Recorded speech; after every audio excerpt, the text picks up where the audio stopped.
So we are 2 weeks into the Wyatt Sick6 experiment, or whatever the hell you want to call it. And given what we did do on Raw around about 24 hours ago, I just want to say I'm very excited about this, and I think it's going to be pretty damn good. Because we have got to the point already where we have to use a touch of care when we do discuss it, because, yes, we had Nikki Cross, or Sister Abigail, whoever it's meant to be, Abby the Witch. People get so mad at me when I get the names wrong.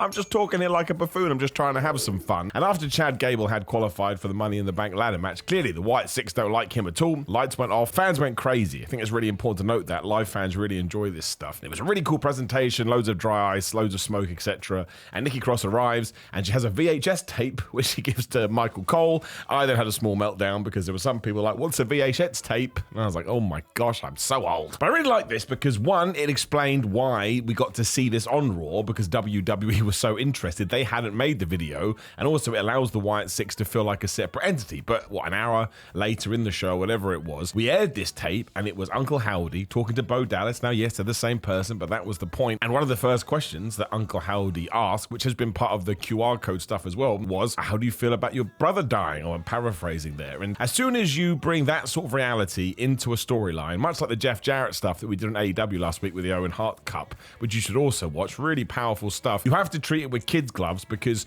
you don't want anything to feel exploitative, and you don't want anything to feel like gratuitous or anything like that. But it doesn't feel like that at all. And there was another question from Uncle Howdy later on. The name Uncle Howdy makes me laugh. Where it's something like, do you feel like you're exploiting the death of your brother, or exploiting this situation, which has been criticism that has been aimed at all of this. And I find that really difficult, because Bo Dallas is directly involved. The Rotunda family has been directly involved. And if they are happy for the memory of Bray Wyatt to be used like this, then my opinion, you can disagree with me, I don't think anybody else can say shit. Seriously, I don't. Everyone grieves in a different way. Everybody wants to treat their past loved ones in a different way. And one thing I have always said is that the best way to keep somebody alive is to keep their memory alive, right? We have to keep talking about them. It's like why I love the fact that AEW always does the Brody Lee line before every single Dynamite. As soon as you stop talking about people, that's when they're really gone. So we have to keep the conversation up. And given, as Bo Dallas said here, which made this so emotional, that he was so excited about working with his brother Bray finally on WWE TV, because he always looked up to him, and then he got taken away from him in the worst possible way, which is why he wants to see the vision, or see the plan, or see the future through to whatever the end is meant to be. I just thought it was fantastic, and I think it takes it away from being spooky wooky to being rooted in reality. And when you can do that in wrestling and you do that right, it's just the best stuff. And we talked about this last week. I'm pretty sure it's going to be a conversation until one of them does have a match, or maybe they have a Survivor Series match as a group. If we do keep on more of the creepy side and more of the cerebral side and less on the spooky side, then when you get to a match, you can just have aggressive people, or you can have angry people. I think the best example somebody put to me is the Wyatts and Shield match from 2014, I believe. And that's when Bray Wyatt, Luke Harper, and Eric Rowan, they're just a force. They're not firing lightning bolts out their heads. They're no fires. They're just, again, a creepy cult, I suppose, that come from the sticks or the country, whatever you want to call it. And now they're wrestling to prove a point and to get their cult-like thinkings across to a mass audience. You can do that with these guys as well. That's why they were in control of the video. That's why they've been in control of production. That's why they've been putting out the QR codes. They want to get inside your head. It's mind games, one of wrestling's favorite words. And the fact that we are reminding people that a lot of this is probably what Bray Wyatt wanted to do before he passed away. I think it's, and again, because it was handled in what I believe to be a respectful way, once again, you may see it differently. I just thought it was a very, very powerful segment. And coming off the Jeff Jarrett interview, which of course was him talking about the death of Owen, when they were tagging together, and let's not forget as well, I don't want to get too taken away by this, but again, it's important to talk about it so we don't forget about Owen Hart, one of the greatest wrestlers ever. Let's not forget that either. Jeff Jarrett and Deborah had to go cut a promo seconds after, I could only presume they'd been told that Owen Hart had passed away, or because, they had brains and they're human beings, they realized what was going on because they saw it happen in the ring. Like, I don't know how they were able to do that. Well, they weren't really, because they were broken messes, as I would be, as anybody would be. So seeing Jeff talk about all of that, especially, it's such a similar situation. I don't know whether we did this because of some of the idiots on the internet, but some people are like, oh man, I can't believe Jeff Jarrett's in this tournament. It takes 2 seconds to Google it. And I'm not saying you can't debate, or maybe it would be better we did it a different year or something like that. But wrestling does not matter. Like, it doesn't. It's the most important of the least important things.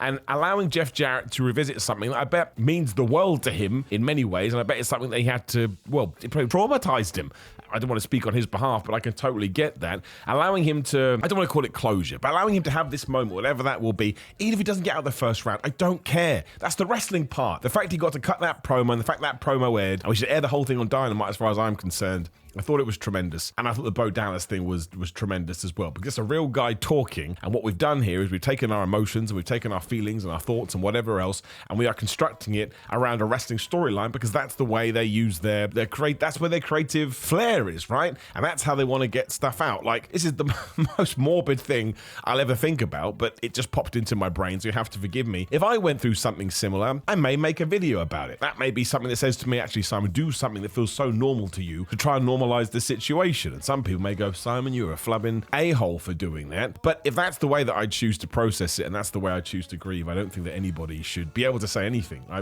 really don't. And I also thought, in terms of the entirety of Raw, which was another good show, that was the thing that hit me the most. And that's the thing that will last long in my memory, because again, it was real. And reality and wrestling together really does produce some fantastic results. And the fact that we got all of this thanks to creepy Nikki Cross, who at the moment has my favorite presentation of all of these guys. There's just something about that mask. It's like proper top tier horror making effects. I'm very, very excited about it and to see what we're going to do.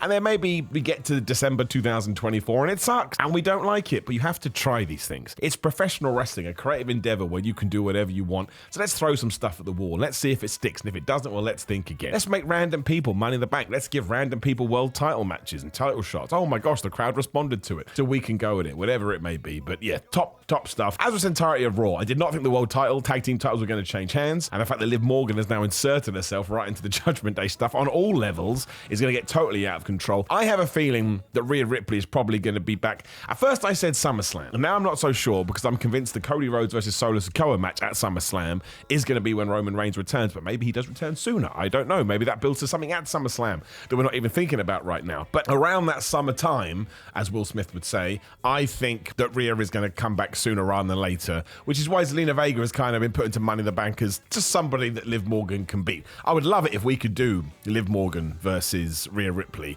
at SummerSlam, although there's a part of me that's like, maybe that's too soon, because Liv Morgan is very good in this role as she just runs through the Judgment Day and they don't know what to do about it. It's obviously going to end with Damian Priest getting kicked out there when he had his interaction with Seth Rollins. He even said, well, the Judgment Day needs me more than I need it. Now, I'm sure he didn't mean it as disparaging as it sounds, but at the same time, Finn Balor and Co be like, excuse me, I believe we've been helping you, Mr. Damian Priest. And of course, that match now has stipulations as well, because if Seth Rollins wins, Damian Priest has to leave the Judgment Day. Interesting that Seth can make that kind of a call. But if Seth Rollins loses, he can never challenge for Damian Priest's world title again.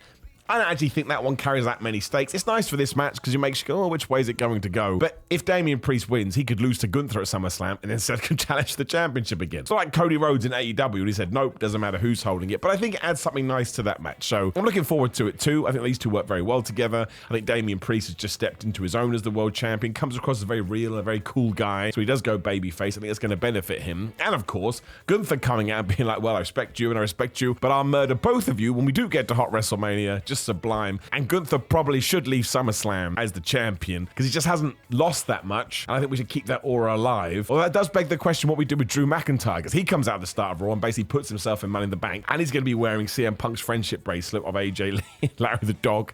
He's the worst, best person ever. But it depends what you want to do, because Gunther could win the championship and then Drew could cash in. Or we could cash in on Seth Rollins winning, or on whoever. Maybe Damian Priest still has it. The reason I like Drew McIntyre cashing in so much is because he's been the ultimate hypocrite anyway in 2024. And him winning the world title properly without any shenanigans, because he's the shenanigans, after he's gone on for the year, or 2 years, whatever it's playing, I hate these kind of shenanigans, would just be wonderful. And of course, his first opponent after that could actually be CM Punk, should you be able to fit it in. My thing with Punk and Drew is, even at Survivor Series, I'm not sure it's big enough. I know, what a crazy thing to say, but I'm talking a SummerSlam, a WrestleMania, a Royal Rumble. Although a lot of people have said that Bad Blood card that we're getting in October, just a rumor for a pay-per-view premium live event, could be a Hell in a Cell match, but then you're going to have to hit accelerate very quick. Unless we're doing CM Punk versus Drew at SummerSlam, and maybe CM Punk wins, and then Drew McIntyre cashes in the title later on. Oh man, let's do that. CM Punk versus Drew McIntyre at SummerSlam. So you do it on the big stage, second biggest stage that WWE has. Drew McIntyre loses, absolutely freaks out. Maybe Punk can cheat a bit as well. CM Punk, right? He would do something like that. Then we get to the main event. I don't know what you're going to do there. Again, you've got to make sure you have have future building blocks in place to protect people,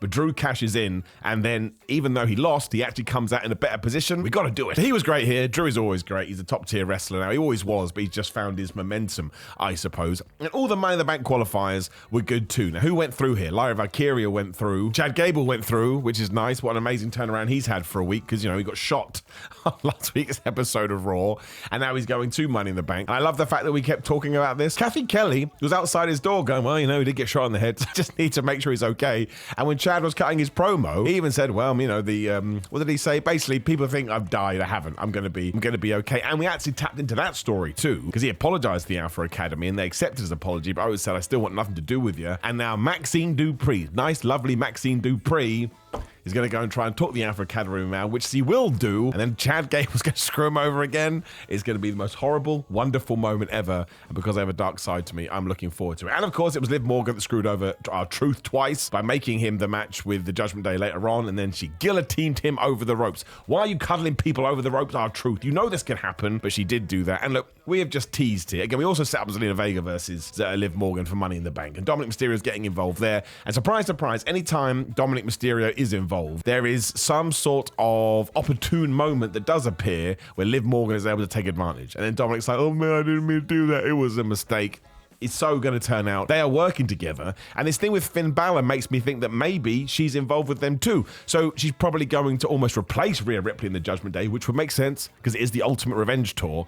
Then we move Damian Priest out of it, and then Rhea Ripley's probably going to come back and then just have nothing to do with them. Because if by that point Liv Morgan has infiltrated everybody and she has come out and said, oh, I'm a big friend of Dom's, whatever, however you want to spin it, Rhea can come back, kick everybody's ass, and then she can exist in her own bubble, which I believe we were going to do that anyway because she got superstar written all over her. So she can just fly. She can just fly off on her own. And I don't think much else happened on Raw. Again, all the Money in the Bank stuff was good. I'm very, very excited about that. Chad Gable being in is awesome. I like the fact that Braun Strowman was in that match too, but he has to deal with the Judgment Day. That was a nice thing that kept ticking over. Bronson Reed is just great, and I hope he gets his teeth into something sooner rather than later. And I really enjoy the Karrion Kross, Xavier Woods, Kofi Kingston stuff. Kofi lost here because the AOP beat up Xavier Woods, which allowed Karrion to hit the final prayer, whatever it's called, and get the 1, 2, 3. And Kofi Kingston was whooping his ass. So maybe we get something now where you do Xavier Woods versus Karrion. Xavier Woods gets the win, and that creates more jeopardy. I don't know, but I really like it because Raw as a 3-hour show, as stupid as this sounds, it's starting to sound less like a 3-hour show because there's always something that comes up. So even when I get a bit tired, as I just do, it's a long old time. I'm sure you feel the same. When I go, oh wow, now we're doing that Karrion versus Kofi match, and while it hasn't been a focal point of WWE, it's just an interesting narrative that I want to see play out. Also because I've got the fear they're going to split up the New Day. I can't handle that. That's not something I want in my world, but actually maybe it would work if you operate it in the right way. And there are so many little things like this. I mean, I still think the women's tag team titles need more. I like the fact that Isla Dawn and Alba Fire had that match with Kaden Carr versus Katana Chance, but it still felt out of nowhere. It was still very quick. And Damage Control beating them up afterwards is okay, because of course Io Sky's been freaking out, so that does make all the sense in the world, but it just needs more. I think there is so much potential with the teams that they do have. And I like the fact that Zoe Stark and Shayna Baszler. So Zoe Stark is in next week's qualifier. Shayna Baszler was in this week's qualifier, but she's out. She lost to Kairi Sane and, well, the Live Valkyria one, but Kairi Sane was in that thing too. So once Stark loses next week, I can't remember the match, but I don't think she's going to win, then they are free to chase the tag team titles as well. I don't know what we're going to do with Jake and Bianca, but I would keep building teams, and I would try and just I don't know, balance this out a little bit more, because then those championships will start to mean something, and that's just going to help the entire roster, especially because there's so many good wrestlers down at NXT. When they come up, you want to make sure you have a good tag team scene, because then if all of a sudden they do get lost in the shuffle a little bit, it actually doesn't matter. I know what I forgot to talk about because I'm an idiot. Braun Breaker versus Ludwig Kaiser. Now, as I said on Ups and Downs, What Culture, check it out. Boom. It'll be on the screen, up on their site later. Subscribe to them, subscribe to me. I'd appreciate it. The finish wasn't my favorite thing in the world just because we did another DQ as we did last week. It's not a big thing. I'm already over it. But I was so excited about seeing these two horses go at it. I really wanted a winner because I think that's the secret sauce of wrestling. Like, well, what do we do? Does Braun win? Does Ludwig Kaiser win? We're pushing both of them. And I would like to think we go, well, A's going to win because B we're going to do this with, which means they're going to be okay even though they've lost. We didn't do that and we got the DQ. Again, I'm not massively fussed because I think Sheamus is great, and Braun Breaker already got we still got his match with Sami Zayn somehow for the IC Championship at Money in the Bank. Potentially, you could do the change there as well. It's in Canada, right? So Braun Breaker may be a super heel, I don't know, but everyone else is going to be a mega face. But the match was great. They slapped the crap out of each other. Sheamus comes in, beat up Ludwig Kaiser, but at least we put Braun in a position where Sheamus may be like, well, I should get involved, because Ludwig was about to do that thing against Simba, the Steel Steps, and kill him. So Sheamus would be like, well, we don't want death on the show, so I'll come and help you out. Now, apparently Ludwig got injured during this when he fell on his side during a suplex.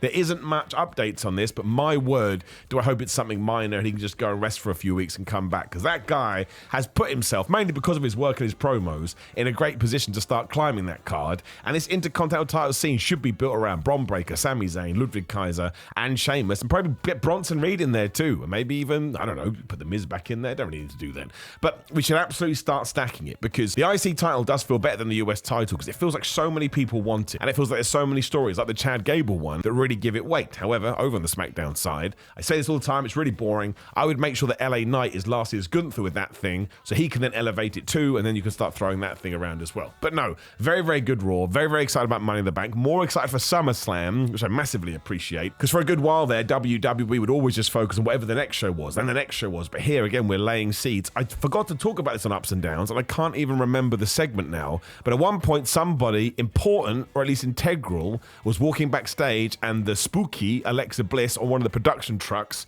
was looking at her, and I don't think that was an accident. So she's probably going to be back soon and part of the Wyatt Six. And again, lots of people are saying, oh, there's only 5 people in the Wyatt Six. Well, A, if you want to say that Bray Wyatt is the spiritual 6th guy, that's fine. But B, if you want to put Alexa Bliss in there, well, twofold really. 1, it would make all the sense in the world, but 2, that would be cool. So many times you have groups, it's like man, man, man, woman. Man, man, man, woman. That's why I like Damage Control so much. I actually had a female group. But why can't we have, so it'd be man, man, man, woman, woman. That'd be nice. That'd be something a little bit different, so we should do it, as stupid as that sounds. But no, Raw really good. Wyatt Six, absolutely the highlight for the second week in a row. And they don't even have to be on the show next week if you don't want. I loved all the stuff they do with Pat McAfee too. I'm sure that's going to tie in as well. But yeah, you don't have to overuse them. Just the threat of them, you know, in the sky is quite good. And I like the small stuff too. Like Adam Pearce saying, I've boosted security because I don't want those crazy people to run wild. But on the flip side, you see them talking like, man, maybe I do resonate with you a little bit. So I think this is going to rock. If you don't like it, that's totally fine. I'm not here to change your mind. I'm just here to talk about mine. But for now, make sure you like the video, share the video, and subscribe. Click the bell, ding, ding, so you know when other videos are going live. There's a video on the screen. I'm just going to put up last week's opinions about the Wyatt Six, so we can just have a big Wyatt Six loving. Otherwise, drop a comment below. Let me know how stupid I am. Can't remember if I said that, but there's your opportunity to do so. Otherwise, GorillaMind.com/Simon. You just go to Simon, get 10% off everything on the site, and it's worldwide shipping too. I always forget to say that. These are supplements I use, and at the moment I can't even train properly. I'm 3.5, 4 weeks into rehab, but the good news is I'm allowed back in the gym this week, which means wrestling is right around the corner too. Always take care of your aches and pains. Otherwise, it's patreon.com/Simon316, Simon316 on all of social media, Instagram, Instagram, Twitter, and then the other one, Threads. Then TikTok is Simon J. Miller, and Cameo is Simon Miller. That's about it. Anyway, appreciate you for stopping by. Get some t-shirts as well if you have a few pennies. Otherwise, take care, my friends. I'll see you soon.